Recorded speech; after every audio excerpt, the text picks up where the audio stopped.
मोकोका declare करायच्या अगोदरच त्यांनी आंदोलनाचा पवित्रा घेतलेला दिसत होता. सकाळी 10:30च्या दरम्यान मला माध्यमांनी दाखवलं असं वाटतं आणि ते 10:30-11च्या दरम्यान काहीतरी आंदोलन त्यांचं चालू केलं. पण कालपासून आमच्याकडं जमावबंदीचा आदेश लागू आहे. हे जमावबंदीचा आदेश लागू आहे. सकाळीच माझं काल SP साहेबांचं बोलणं झालेलं, त्यावेळेस पण त्यांनी सांगितलेलं आणि ही जमावमध्ये असताना सुद्धा ही परवानगी दिली का, कसं आंदोलन झालं मला माहीत नाही. पण या आंदोलनामध्ये काही जे ते गुंड प्रवृत्तीच्या लोकांचं काही आंदोलन वेगळं होतं की ज्यांनी की परळी बंद करायची हक्क दिली. ठीक आहे, आंदोलन करण्याचा ज्याचा त्याचा लोकशाहीप्रमाणे अधिकार आहे, त्याच्याप्रमाणे ते करत असतील. पण जे की गुंड प्रवृत्तीच्या लोकांनी परळीला बंद करा, व्यापाऱ्यांना वेटीस धरण्याचं काम कुणीही करू नये. आणि जी समाज आहे त्या कुठलाही समाज, जात धर्म समाज म्हणलं पुन्हा भानगड आणखी ते कुठल्याही जाती धर्माचे माणसं, समाज असो व्यापारी असो, त्यांनी उत्स्फूर्त जर बंद पुकारला तर तो खरा बंद, आणि त्यांना जर वाटलं तर तो लोकशाहीचा मार्ग आहे. त्याच्यामुळे ते कुणाचं ऑब्जेक्शन असायचे कारण नाही. पण कुणी विनाकारण दाब देऊन जर बंद करायला हवीत असेल तर ती प्रवृत्ती चांगली नाही आहे आणि त्याच्यासाठी बिलकुल सरकार, मायबाप आणि पोलीस यंत्रणा त्याच्यावर लक्ष ठेवून असेल. अमित शहांची तुम्ही यापूर्वी भेट घेतली होती, आता पुढचं काही प्रयोजन आहे का भेटीचं? 100% मी अमित भाईंची भेट घेतली. अमित भाईंची भेट घेतल्याच्यानंतर या प्रकरणाला गती आली. त्यांचं पण याच्यावर लक्ष आहे असं माझं मत आहे. आणि मी परत एकदा अमित भाईंना आत्तापर्यंतचा झालेला त्यांची भेट मी 11 तारखेला घेतली तेव्हापासून आता माझी ज्या दिवशी भेट होईल तेव्हापर्यंतचा सर्व वृत्तांत या केसचा त्यांना सांगणार आहे आणि त्याच्यानंतर माझी काय पुढं अपेक्षा आहे हे पण त्यांना सांगणार आहे. त्याच्यानंतर ते लक्ष घालतील असं मला वाटतंय. मला त्यांच्याकडून अपेक्षा आहे ते नक्की काम करतील. वाल्मिक कराड यांच्या पत्नींनी असा थेट आरोप केलाय की वाल्मिक कराड यांचा कुठल्याही प्रकरणात संबंध नसताना सुद्धा त्यांना याच्यात अडकवलं गेलंय. आणि दुसरी गोष्ट अशी त्यांचं म्हणणं आहे की तुमचं नाव घेत आहेत ते बजरंग सोनवणे यांनी माझ्या पतीला जीवे मारण्याची धमकी दिली होती. नाही, त्याने असं पण बोललेलं बघितलं मी की आपल्या माहिती की त्याने बजरंग सोनवणेला लोकसभेच्या निवडणुकीमध्ये मदत केली असं पण त्या बोलल्यात. आता ती कालचं कसं असते, काल त्यांनी काय बोलावा हा विषय थोडा वेगळा आहे. कारण पती त्यांचे जे आहेत त्यांचे आत्तापर्यंतचे सगळे काही व्यवहार आहेत त्यांना सगळे माहीतच असणार. त्याच्यामुळे ते आमच्या ताईसाहेबावर मी काय बोलावं असं मला वाटत नाही. पण तरी विषय असा आहे की त्यांनी कालचं बोलणं लई गांभीर्याने घ्यायसारखा विषय होऊ शकत नाही. कारण त्यांना जर मी समजा धमकी दिलीच होती तर कधी दिली, कुठं दिली, केव्हा दिली, त्यावेळेसपासून आत्तापर्यंत का नाही, लोकसभेच्या निवडणुकीत दिली असं बोलण्याचा अर्थ होता त्यांचा. तो लोकसभेची निवडणूक झाल्या मग मी लोकसभेची निवडणूक झाल्या मग ती सगळं कळायला पाहिजे होतं आणि त्याच वेळेस सांगायला पाहिजे होतं.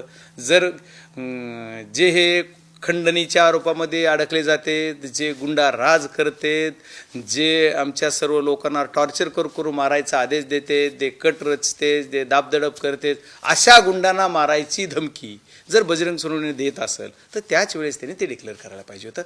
म्हणजे विनम्रपणे मी सांगतो. ठीक आहे, पण त्या ताईसाहेबांच्या बोलण्यावर मला जास्त नाही बोलायचं, कारण त्यांचं कालचं बोलणं स्वाभाविक आहे, होऊ शकतं आहे. त्याच्यामुळे ते काल असं बी म्हणल्यात की मला लोकसभेला त्यांनी मदत केली. जर तसं असेल तर मग त्यांनी पंकजा ताईला पण सांगितलं पाहिजे की माझ्या नवऱ्यानं बजरंग सोनवणेंना मदत केली.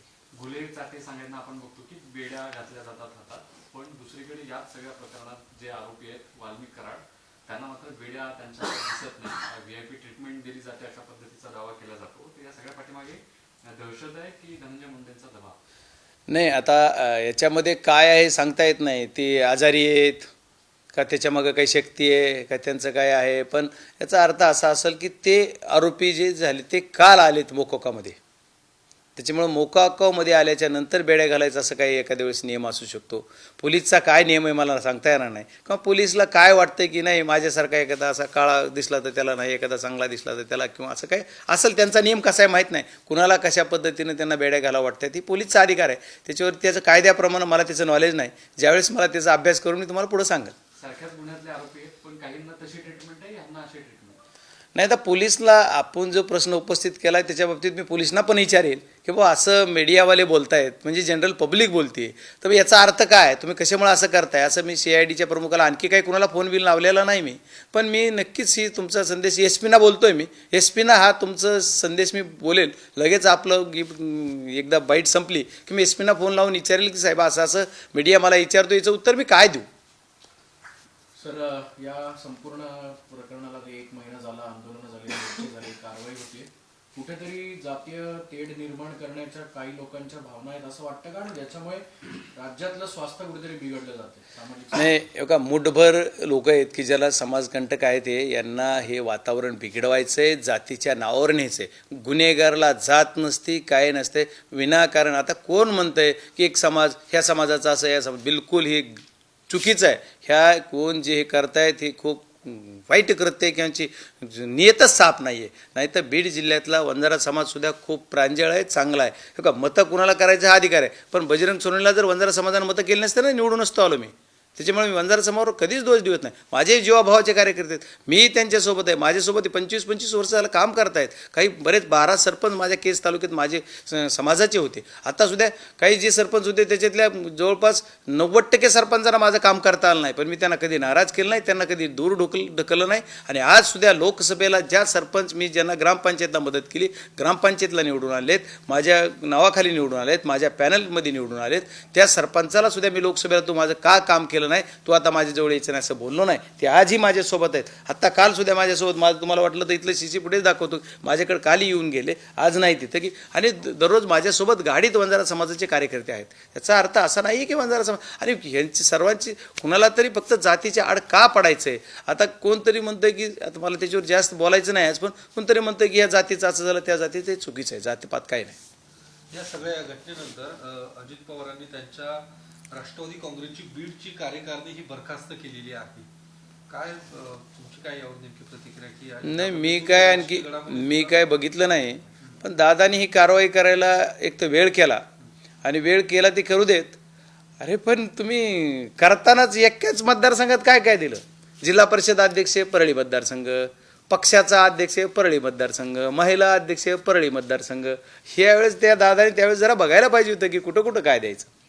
असं काही काही गोष्टीत पण आता ही करताना बी जरा उशीर झाला का काय असं वाटतंय. पण आता तो त्यांचा अधिकार आहे, त्याच्यात मी कसं बोलणार. आता अजितदादांच्या पक्षात काय करावं दादानी, तो दादांचा अधिकार आहे, दादावर मला नाही बोलायचं. पण आता हे मकोका लागला इथपर्यंत झालं सगळं. आता तुमची मागणी अजूनही तीच असणार आहे की मुंडेंनी राजीनामा?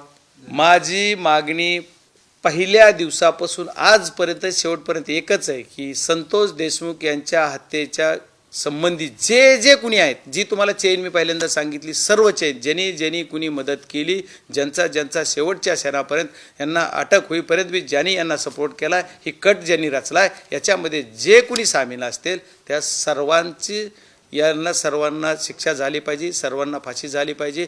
याच्यात जे इन्व्हॉल्व आहेत त्यांना आणखी मोकोका लावला पाहिजे. यांना काय मर्डरच्या केसमध्ये, खुनाच्या केसमध्ये ॲड झाले पाहिजेत. हीच माझी मागणी. यांना फाशी झाली पाहिजे आणि तोपर्यंत मी या प्रकरणाच्या शेवटपर्यंत फाशी देईपर्यंत यांच्यासोबत आहे. राजीनामा काय मुंडेंनी राजीनामा अजून त्याच्यावरती दादाही काही? हे बघा, मी काय म्हणतो, कुणी बऱ्याच लोकांनी सांगितलं की नीतिमत्तेनं राजीनामा द्यावा, बऱ्याच जणांनी सांगितलं की यांचं कर्तव्य म्हणून राजीनामा द्यावा, कुणी म्हणले की यांच्याशी संबंधित आहेत माझी राजीनामा द्यावा.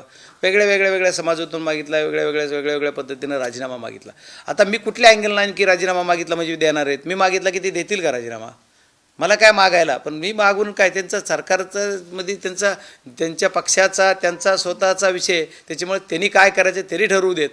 मला माझी एकच मागणी, मला याचा विषय दुसरीकडे न्यायचा नाही आहे, राजकारणावर किंवा कुणाच्या याच्यावर नाही यांचा. आणि याच्यात जर संबंध असेल यांचा तर सांगितलं ना मुख्यमंत्र्यांनी, उपमुख्यमंत्र्यांनी सांगितलेलं की जर याच्याशी संबंध असेल तर त्यांना आम्ही कुणालाही सोडणार नाही आणि त्याच्यावर कारवाई करू. त्याच्यानंतर ते ऑटोमॅटिक होईलच ना. आता पुढं काय होतं ते आपण 1-2 दिवस बघूयात. आज आणखी परत कोर्टात येणार, परत काय होणार, त्याच्यात आणखी कोण ॲड होतं, याचं संपलं नाही. मी सांगितलं तुम्हाला, कमीत कमी केसच्या या प्रकरणाची 50 लोकांची यादी निघेल.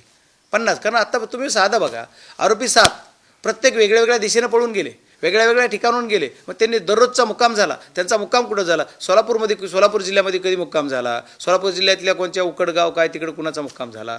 कुठं बांगरवाडी काय तिकडं कुणाचा मुक्काम झाला?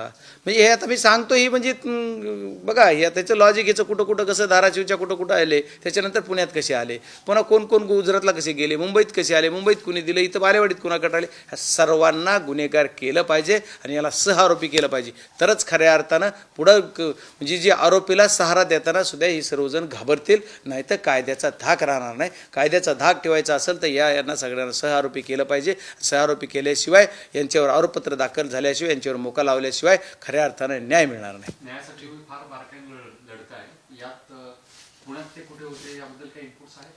मला पोलीस यंत्रणेवर भरोसा ठेवायचा आहे आणि पोलीस यंत्रणेला बघू द्या की पोलीस यंत्रणा कुठपर्यंत तपास करणार आहे. पोलीस यंत्रणेला कळलं पाहिजे नाही. पोलीस यंत्रणेचा तपास आता काल मध्येच विषय आले, प्रॉपर्ट्या, हार्वेस्टर, हे सगळे विषय आहेत ना. ही एक दिवसाचा विषय नाही. हार्वेस्टरचा विषय कधीचा माहिती तुम्हाला? हार्वेस्टरचा विषय हा जो आहे ते लोकसभेच्या निवडणुकीला एस ग्रँड नावाचं एक हॉटेल आहे आणि त्या हॉटेलला माझ्या राष्ट्रवादी भवन जी माझं आहे बीडचं त्याच्या समोरच हॉटेल आहे आणि राष्ट्रवादी भवनला ही सर्व लोक आलेले पैसे मागायला. तिथं हे सर्वजण मंत्री महोदय सुद्धा तिथं होते. ते त्यांना भेटले नाहीत असं त्यांच्या बाईटमध्ये सांगतात. मी पण साक्षीदार त्याला, कारण मला माहीत होतं हे सगळं. आणि याच्यानंतर त्या लोकांना तिथं मारलं गेलं. मारल्याच्या नंतर त्या लोकांनी बोंबाबोंब केली. पत्रकाराकडे गेले. मी का बोललो, आता तुम्हाला वाईट वाटू देऊ नका, माफी मागून बोलतो. मी पत्रकारांना बोललो, मीडियांशी, आमचे प्रिंट मीडिया नाही आपल्याला, तुमच्या या मीडियाला पण बोललो, इलेक्ट्रॉनिक मीडियाला पण, यांनी कुणीही तुम्ही दखल घेतली नाही. नाही तर मी लोकसभेच्या वेळेसच, पण मलाही टाईम नव्हता. एवढे दिवस कमी आणि एकटाच वडावडीला सगळे कर. आमच्याकडे नेतेगण कोणी नव्हते, जनरल पब्लिक होती. याच्यामुळे करताना आम्हालाही किंवा आम्हाला सोशल मीडिया फुकट केलेलं आमच्याकडं नाही. आमच्याकडे आपलं जी पोरं सोरं करतील सोशल मीडिया तीच काय म्हणते स्पॉन्सर आमच्याकडे मीडिया नाही.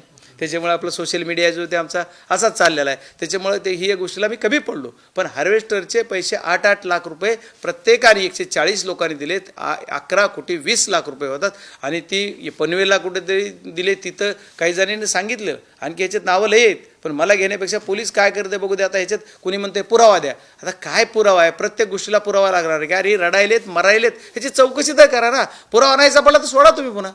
पण याची चौकशी पोलीस यंत्रणा, माझी सोलापूर एस पीना माझी विनंती आहे आणि सूचना पण आहे की एस पी, तुम्ही जर यांना पुरावा मागून गुन्हा दाखल करून देत नसाल तर तुम्ही कायद्याचं रक्षण करत नाहीत. कायद्याचं रक्षण करणार असाल तर तुम्ही यांचे गुन्हे दाखल करून घ्या. पुरावा हा तपासाचा भाग आहे. अगोदर गुन्हे दाखल करून घ्या, नाहीतर आम्हाला या लोकांना घेऊन कोर्टात लावावं लागेल आणि कोर्टातून गुन्हे दाखल करायचे तुम्हाला आदेश द्यावा लागतील. मग याच्यानंतर सुद्धा सरकारचं आणि तुमचं सर्वांचं फेल्युअर दिसत. याच्यामध्ये हार्वेस्टरमध्ये सुद्धा माझ्या गोरगरीब शेतकऱ्यांचे पैसे घेतलेले आहेत. या शेतकऱ्यांचे 8-8 लाखाने घेतलेत. याला पुरावा द्या म्हणतात. पुरावा हा कोर्टातला भाग आहे. पुरावा हा तपासाचा भाग आहे. गुन्हा नोंद करून घेण्यासाठी पुरावा नाही आहे. ह्यांनी म्हणतायत हा गुन्हा नसेल, गुन्हेगार तर सोडा ना. असे कित्येक गुन्हे आहेत, जेवढे गुन्हेगार तपासले जाते त्याच्यातून सुटले जातात. मग आता फक्त गुन्हेगारावर गुन्हा दाखल करून घेणे, हार्वेस्टरचा विषय, हे असे भरपूर विषय आहेत. आणखी रीतीचा ह्याचा काय लिस्ट आहे माझ्याकडे आता सगळी. आणखी तुम्हाला सगळे आज सगळी ओपन करायचा विषय नाही आहेत. मला हा फक्त फोकस जो माझा आजचा आहे तो संतोष देशमुख यांच्या हत्येचा आहे. त्याच्यामुळे मला त्याच्या बाहेर जायचं नाही. त्या चौकटीत राहून काम करायचं. याचा एकदा शेवट होऊ द्या. म्हणजे सगळ्या गोष्टीचा लोकांनी मला निवडूनच त्यासाठी दिलं. इथलं अवैध धंदे, गुटखा, मटका, रेती सगळं काढणार जिल्ह्यातलं, काही ठेवणार नाही. चाहे काही हो, माझं मी कुठली भेणार नाही. उद्या काय व्हायचं ते होईल मला माहीत नाही. पण मला एकच माहिती आहे की इथला आमचा जिल्हा स्वच्छ करण्यासाठी मी झगडणार आणि 100% मला यश पण येईल या गोष्टीला असं वाटतं. खूप खूप धन्यवाद सर्वांचे. देश विदेशातील प्रत्येक घडामोडींचे लाईव्ह अपडेट मिळवण्यासाठी आता साम टीव्हीच्या सर्व सोशल मीडिया प्लॅटफॉर्मला लाईक, फॉलो आणि सबस्क्राईब करा. तसंच सर्व नोटिफिकेशनसाठी बेल आयकॉन प्रेस करायला विसरू नका.